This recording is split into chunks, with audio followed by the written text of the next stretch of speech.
Hey everyone, Tigertenaka here, and welcome back to another part of Pokemon Platinum. In the last part, we started exploring this route, and in this part, we're hopefully going to finish up exploring this route. I traveled all over the world in search of mysteries. Okay. Shout out random fact! Okay, let's battle now. That's pretty much how it works in the Pokemon world. Man, I won't be able to record Platinum in like 2 weeks. Can barely remember where I left off. I actually had to go and look around the route a little bit just to make sure where I was at. And Iron Defense. That's not gonna do anything for you, Shieldon, when I'm hitting you with special attacks. Goodbye. Nice knowing you, Shieldon. Well, not really. You suck. Nothing personal, but you do suck. Freeze is back to full health, yay! But he didn't level up. Okay, random. If I remember right, there was a couple of items down here. If I can get to it. A lot of rock and ground type Pokemon here for some reason. A red shard, okay. Not bad, I guess. These random encounters aren't annoying at all. Why are there so many rock and ground types here? Holy crap. Let's talk to this collector. I thought a collector collected stuff. I'm surprised you're even battling, to be honest. Well, I know he would battle me, but you would think a collector wouldn't want anything in his collection to be harmed. That's just how I look at it. Really? We're starting this trend up again? Second battle in 2 weeks? We're starting this again?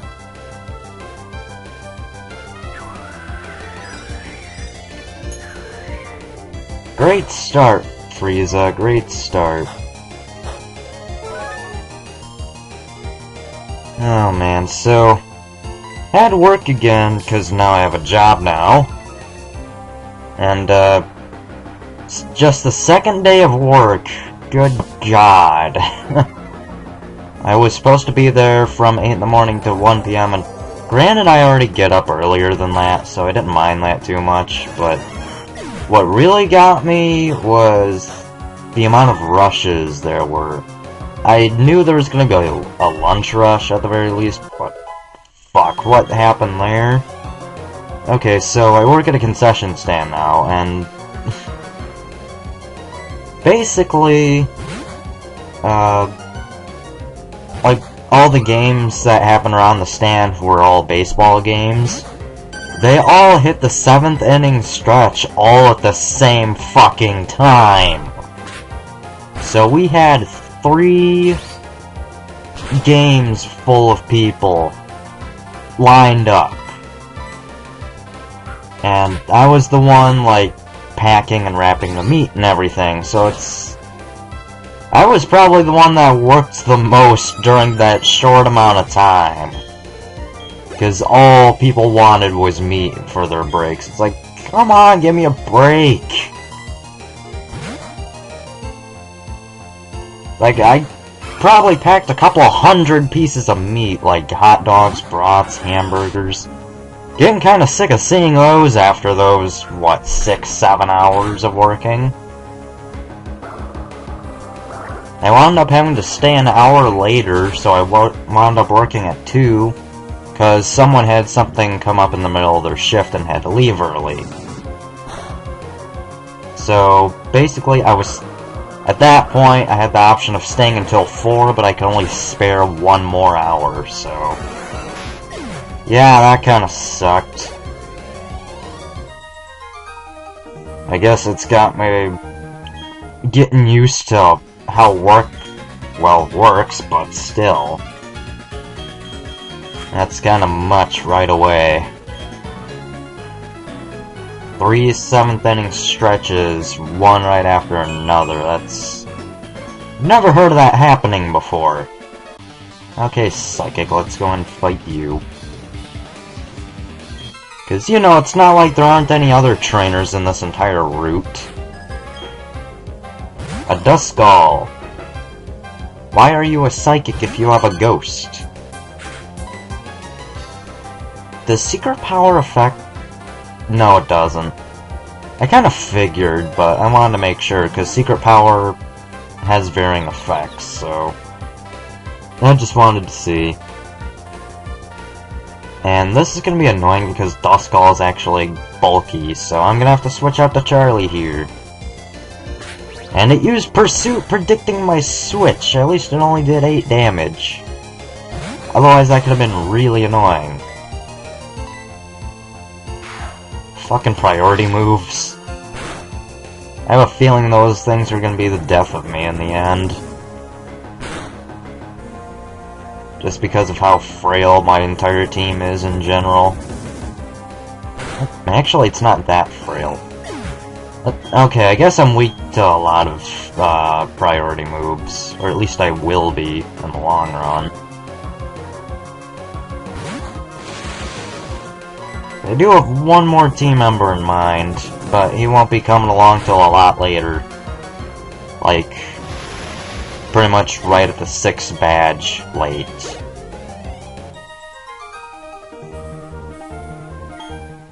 Yeah, whatever, I don't really care what you have to say anymore, Psychic, I've lost interest in you. Let's go ahead and heal up Charlie for no real reason at all. I don't know why, I just feel like it.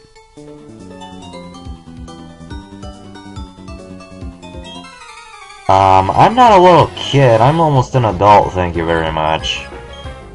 I have my 18th birthday in a couple of weeks, so fuck you. And let's fly high into the sky. That's all I can do with Stereo Hearts at the moment. Whee! And dead. Is there any real doubt though? Wormadams just suck in general. They're only good for their type gimmick. And even then, that's stretching it. I'm guessing this is gonna be the Steel form, and regardless, Charlie's gonna be the best switch in anyway. Spire is super effective on all of its forms. Nope, it's the Sand form.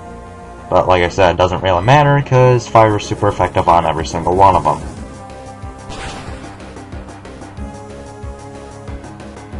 Down goes Wormadam Sandy form, or Sandy Cloak, whatever. And last, and probably least, is the Trash Cloak. Has the least amount of weaknesses out of all of them, but its stats don't change at all. Why did you even bother protecting there? Seriously, there was no reason for you to protect there. All it did was delay the inevitable.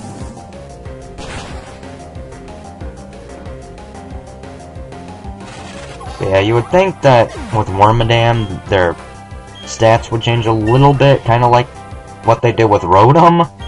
So that showed that they were able to do that, but they didn't for some reason. And just 10 more levels until Charlie evolves. I cannot wait for that. There's another collector up here, and Napoleon will probably be the best switch-in if I remember his team. That's a big deal. I thought everyone got a Pokedex and a starter Pokemon, but apparently not. Skorupi, interesting. It's a bug poison type, I believe, but once it evolves, it loses its bug typing and gains a dark one instead. I don't know why, considering its evolved form still looks like a bug to me, but I'm not gonna question Game Freak's logic here. No, your special defense rose. Whatever will I do? Acupressure gives +2 to a random stat, including accuracy and evasiveness. Tangela! Let's go, Charlie! Man, I just randomly remembered that my girlfriend can pretty much perfectly mimic one of the characters in Charlie the Unicorn. It's it's scary how well she can do that voice. She's actually had people come up to her and it's like, are you the voice in that video? No, she's not. Half the time I wish she was, so that we could get some recognition on YouTube, but whatever. See how many of my subscribers rise from the dead after not being able to upload videos for like a week. Carnivine, let's just stay in. Carnivine's a pretty good physical attacker. It can learn Sword Stance, and I don't remember if it's through level up or breeding, it can learn Power Whip, which is the strongest physical grass move in the game. Has like base power of 150, I think, so it's pretty powerful. And Tropius is a grass flying type. Yeah, it has fruit growing on its neck. Kinda weird. It makes sense considering what it's based off of, but the design's just kinda weird to me. I'm not saying it's bad, it's just strange. And let's just stomp on it to finish it off. Okay, so I guess Charlie was the better one for this battle. I could have sworn this guy had a Rhyhorn or something. Krogunk. I guess we can go back out to Napoleon for this. Let's see what Krogunk can do to me, if anything. Yeah, because I'm going to use Peck when Bubble Beam is a much better option in this case. Really, I only have Peck and Pound as finishing moves at this point. And Yanma. Yanma's a bug flying type, and it gets the speed boost ability, which increases its speed at the end of every turn, so you could have a pretty good special attacker and not even have to train it in speed at all if you use Protect a couple of times. I mean, it's still recommended that you train it in speed so it doesn't have to rely on its ability in case it can't stay in, but still, it's an option. Yeah, in order to evolve Yanma, you have to level it up while it learns Ancient Power. So yeah, a lot of interesting evolution methods in 4th gen, having to learn moves in order to evolve. I don't even have anything in my Pokédex except for pretty much the Pokemon I have on me. Not that big of a deal. Now, if there were a real Pokédex in real life, that'd be awesome. I don't mean those toy ones either, I mean like an authentic Pokédex. The coin toss being completely pointless. Goldeen! Go Ivy! Wrap its face in grass. That actually is a 2-hit KO. Fuck you, Goldeen, and your fucking horn drill. That's cheap. I'm an AI hitting with a 30% accuracy move. That's bullshit.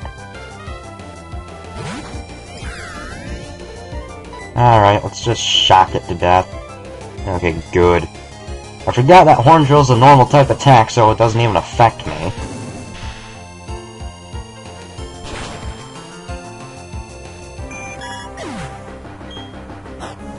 And Shell Bell, yay, not really, because I don't care.